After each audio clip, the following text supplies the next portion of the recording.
Hi, Rich Karuba for bowlingball.com. Well, let's talk about improving your bowling release. And what does that mean? Most of you people are league bowlers. Maybe occasionally you'll bowl tournaments. If you happen to be a real good tournament bowler and you think you're having trouble with your release, sometimes the simplest concepts of your delivery technique, your delivery style, and the way you release the ball, uh, sometimes we can overemphasize what we're trying to do and become ineffective. Sometimes the simplest way to release the ball is the best bet. Now, most of you aren't power players. Those of you who really rev it up, you already know how to get a powerful delivery. Just make sure you can control your rev rate, you control your ball speed, you can control your loft distance over the foul line. If you can regulate your speed and your loft distance and get a consistent rev rate every time, then being a power player is just fine. Because if you can regulate your speed, you're going to remain accurate. For you players who are in-betweeners or you stroke the ball with not a lot of revs like most of us, myself for example, the thing you want to do is to try to avoid turning the ball to the last possible moment. And that means rotating your fingers. The term turning the ball sometimes in people's minds thinks turning the whole arm or your whole bowling hand. Not true.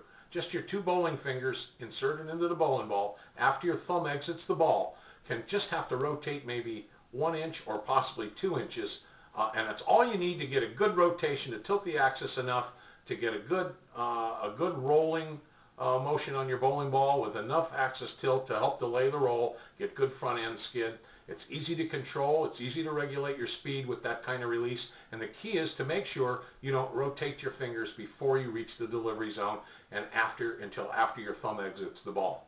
And sometimes if you're overturning the ball, or chicken wing it as we say, when the elbow breaks over the top and pops to the outside of your bowling arm, remember we want to keep that bowling arm tucked next to our body back and through, and so your elbow stays behind your bowling hand all the way through the delivery and through the follow through motion.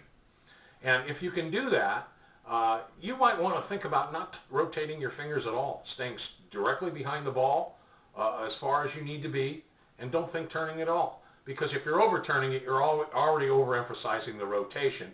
So thinking not turning it will probably minimize the rotation and bring you right where you need to be. Sometimes you got to play a little mental game tricks with yourself in practice to retrain the feeling in your hand, retrain your brain to send signals to your hand how you're going to release the ball. You know, there were some tips picked up by some of the PBA pros that I used to know in my era. Marshall Holman, for example, a great PBA Hall of Fame pro, used to think about just visualizing leading with his bowling ring finger when he was delivering the ball. And he used to think about the bowling ring finger or the two bowling fingers as he was following through toward his target, coming up and poking a hole under the bottom of the lane as he was following through upward. That kept his hand behind the ball so he didn't over-rotate it. And that's a good mental trip. You know, it's imperative to focus on not rotating your ball at all until your hand reaches the releasing zone. It makes sense. Your swing is moving very quickly, so it takes some talent and it takes some practice. It's difficult to do it. Therefore, sometimes as a training technique, you can't think of any turn at all. You might want to have a coach or somebody with a talented eye watch you do it. But those are some tricks to improving your release. Make sure that you release the ball not too early or too late so you control your loft over the lane, and by all means, regulate your delivery speed of your bowling ball. Once you do that, you're going to be in good shape, and you should help improve your release technique.